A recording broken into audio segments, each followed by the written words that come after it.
Hey Foothills, we're talking about Romans 13 this weekend, the part where Paul teaches that we need to submit to those in authority over us who are in government. Now, we all get to live in this great city, so we thought, wouldn't it be great if we could talk to the guy who's in charge of the city? So we're going to head over to Mayor Nenshi's office and have a chat.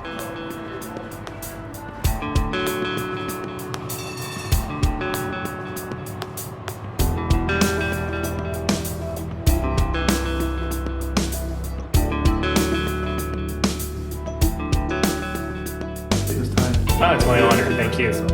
What's the best thing about being mayor of Calgary? There are many great things about being mayor of Calgary. I get to ride a horse at the front of the Stampede Parade. Nice. I get to have lots of interesting adventures, and I got to tell you, I have a backstage pass to everything. Nice. But in reality, the best thing about it is that when I wake up in the morning and I look at my schedule for the day, and it's usually crazy, and I've got 12 meetings and I'm making 5 speeches and I don't stop until 11 o'clock at night, and it's easy to have a bit of despair when that happens. But as the folks that I work with always remind me that those aren't 12 meetings, those are 12 opportunities to change the world for the better. And together we try to go through and say, what's the best thing we can do for the largest number of people? And that, you know, it's maybe a bit humbling to realize there's no great fonts of power or wisdom here. We're just regular people trying to do good work. So what's your dream for Calgary? We live in a world that often seems broken, that often seems divided, that often seems that people are looking for that which divides us. And here in Calgary, somehow, some way, some providential way, we have figured out this very simple truth. And it's a truth that I think evades too many in this broken world. And that truth is just this: we're all in it together. That our neighbor's strength is our strength, our neighbor's pain is our pain, that each of us has a stake in every other one of us. We saw that during the flood. We saw it in an extraordinary way during the flood. But we see it every day in a million acts of kindness that people actually commit towards one another. And to me, that's what makes this place so special, because it doesn't happen everywhere. So that's really my dream. My dream is that I can keep saying that, and we can become even more of a place of refuge, a place that brings in everyone from around the world and gives everyone the opportunity to live the best possible life they can live.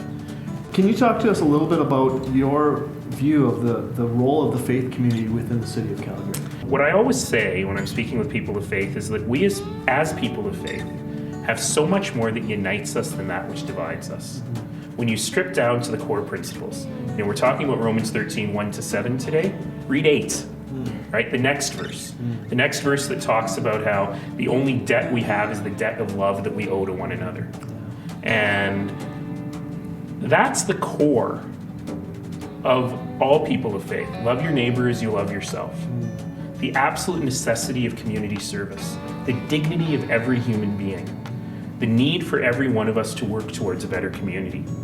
So as people of faith, we have to act as the core of the community. We have to root the community in those values to ensure that we're building our community in that way. And so for me, that's incredibly important. And to be more practical about it, for example, in this prosperous place, we have far, far, far too many people living in poverty. We have far too many children living in poverty. And government cannot solve that alone. And it's going to take all of us, including faith groups, to put that issue at the forefront of our hearts and say, okay, what can we do to solve issues of poverty? To figure out how we, at the basic human level, at the family level, can start to attack these issues. Yeah, thanks for sharing that. And I appreciate, our community really appreciates your time, and we're praying for you. You and the councilors, we're so thankful for City Council and yourself and the hard work that you guys do, and often I know probably thankless work, but we're really glad for that. And I appreciate your call to us and the fact that these are moral issues as well. And I know our church community, there's many people involved, and we want to be able to be part of that process and part of supporting and encouraging you, that there's not anybody that's left out and left behind. Thank you, and you must know that I feel it every week when you're praying for me. I know it, and it gives me great strength and great sustenance to be able to do this work, so thank you for that.